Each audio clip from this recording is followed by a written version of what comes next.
પૂજારી અને રાજાનું પાત્ર ભજવ્યું.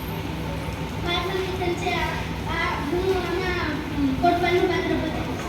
મારું નામ હર્ષિતા, હું આમાં શેઠનું પાત્ર ભજવીશ. મારું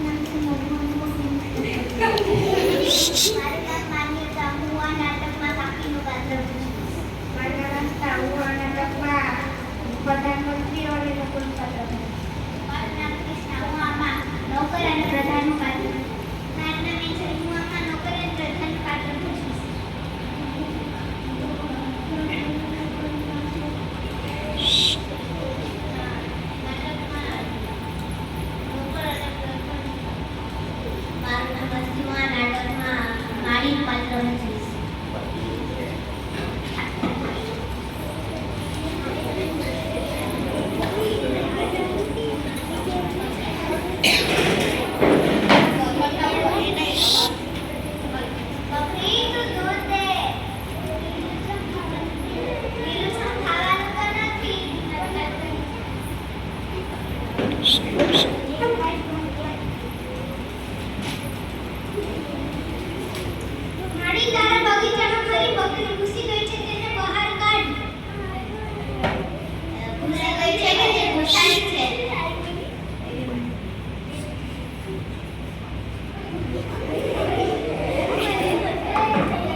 બગીચામાં બકરી ઘુસાડી જ કેમ? પેલાને ઝાડ પાસે ઊભો રાખીને 4 ચાવટા મારો.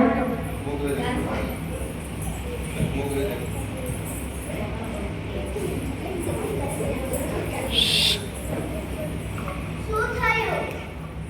શેઠ પાસે જવાનો કઈ ફાયદો ન થયો. સામે નુકસાનીમાં મને 4 ચાબુઠા માર્યા. મારાથી આ નહીં જોવાય. હાલ ચાલો આપણે રાજાને અરજી લખીએ. પણ તમે કે મને કોને અરજી લખતા આવડશે? તોય લખીશું.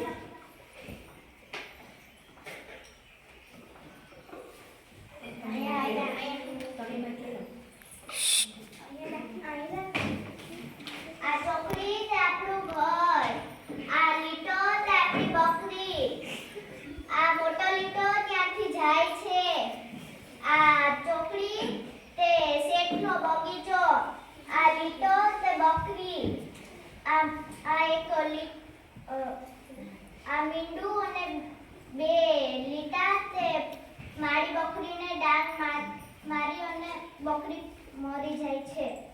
આ મોટી ચોકડી તે શેઠનું ઘર, આ મીંડું ત્યાં શેઠ બેઠો છે.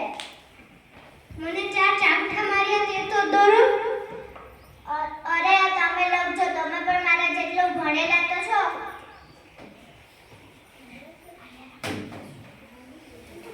આ ઝાડ તે મને 4 ચાબુઠા માર્યા. અરે સરસ અરજી લખાઈ છે. જેવી લખવી હતી એવી જ લખાઈ છે. હવે તમે આ અરજી લઈ અને રાજા પાસે જાઓ.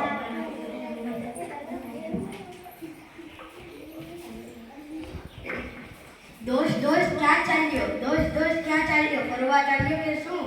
ના હું તેમ નોકરો નથી. હું રાજાને અરજી દેખાડવા જાઉં છું.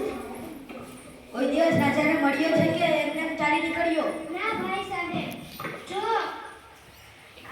જો આ મારું ઘર, અહીંથી મારી બકરી જઈ રહી છે અને આ શેઠનો બગીચો, અહીંયા બકરીને 2 ડાંગ મારીને લાંબી લસપસ કરી અને આ મને ઝાડની પાસે 4 ચાબુઠા માર્યા અને આ શેઠનું ઘર.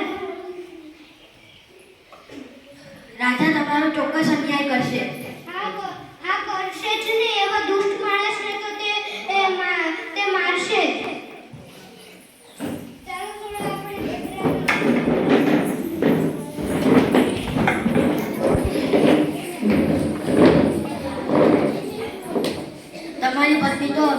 સરસ મજાના ઢેબરા બનાવે છે.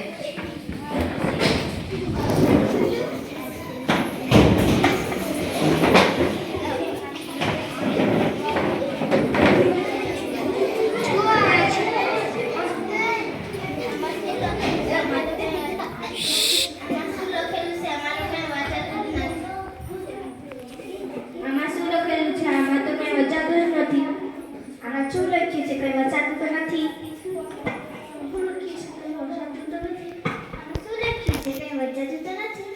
આમાં શું લખ્યું છે? વચાતું નથી. આવા દુષ્ટ માણસો દરબારમાં કોઈને આવવા દીધો છે? આ ચોકડી તે તારું ઘર લાગે છે. હા, બરાબર. ના નાનો લીટો તે તારી બકરી છે. હા, બરાબર. અને આ મોટો લીટો તે તારી બકરી ત્યાંથી જાય છે. હા, બરાબર. આ ચોકડી તે શેઠનો બગીચો છે. હાજી, બરાબર. ત્યાં તારી બકરીને ડાંગ મારીને મરેલી પડી છે. હાજી, બરાબર. આ શેઠનું ઘર છે. હાજી, બરાબર. આ મીંડું ત્યાં શેઠ બેઠો છે. હા, બરાબર. ને આ ઝાડ પાસે તને બાંધીને 4 ચાબખા માર્યા છે. હાજી, બરાબર. કોટવારને બોલાવો. શેઠને મારીને બોલાવો.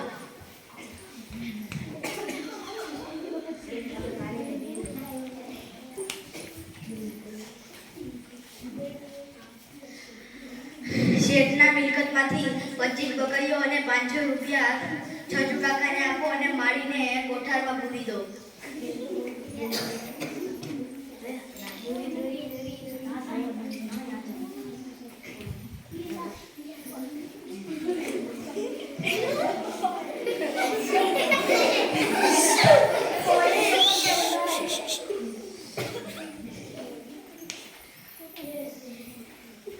હવે શેઠને બોલાવો. શેઠની મિલકતમાંથી 25 બકરીઓ અને 500 રૂપિયા છજુ કાકાને આપો.